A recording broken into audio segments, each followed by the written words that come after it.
Think about how many apples you have wasted because they've gone brown, and how many more apples your kids would consume if it was a more convenient, non-browning snack when sliced. Today we're speaking with Neal Carter, the inventor of Arctic Apple, a non-browning apple which in fact stays healthy longer than a conventional apple.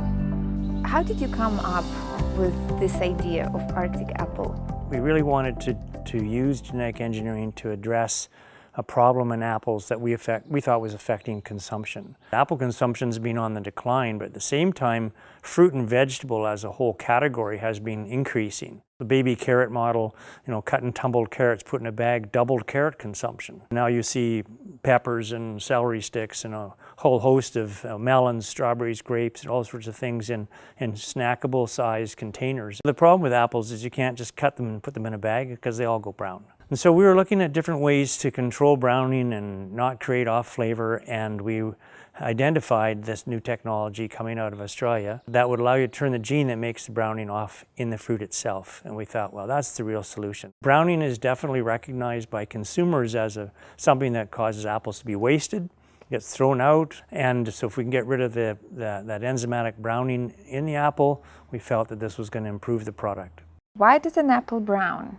Within the apple, it has a protein called polyphenol oxidase.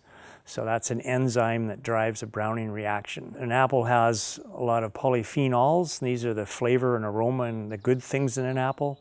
And they get broken down into that brown pigment by polyphenol oxidase, the enzyme. So in short, that's the answer to why an apple goes brown when it's exposed to oxygen. What is an Arctic apple?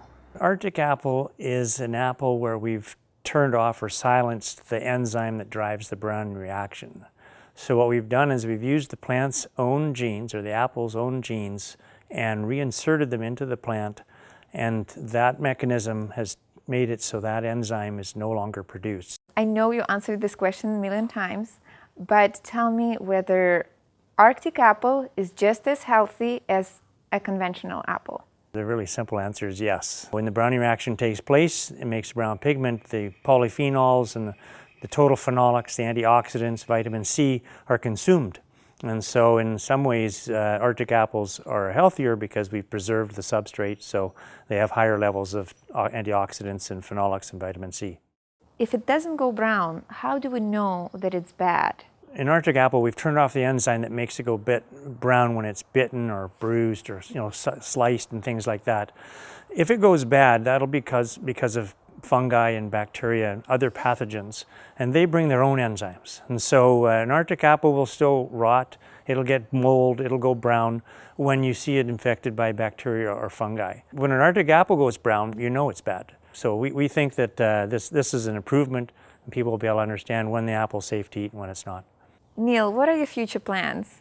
First, more Arctic apple varieties. We're also working on an Arctic Bartlett pear, so Arctic pears. And we're working in cherries as well, and through Intrexon. Intrexon's doing work with a non-browning avocado.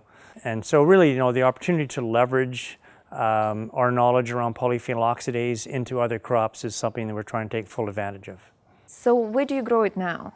Our focus is to be growing Arctic apples in the Pacific Northwest. We have an orchard in Washington State that we've purchased that's been fully planted to Arctic. Between now and 2021, we have expectations of planting around 1,800 to 2,000 acres. Neal, thank you very much for your interview, and we wish you good luck with growing lots of beautiful, fresh and healthy apples.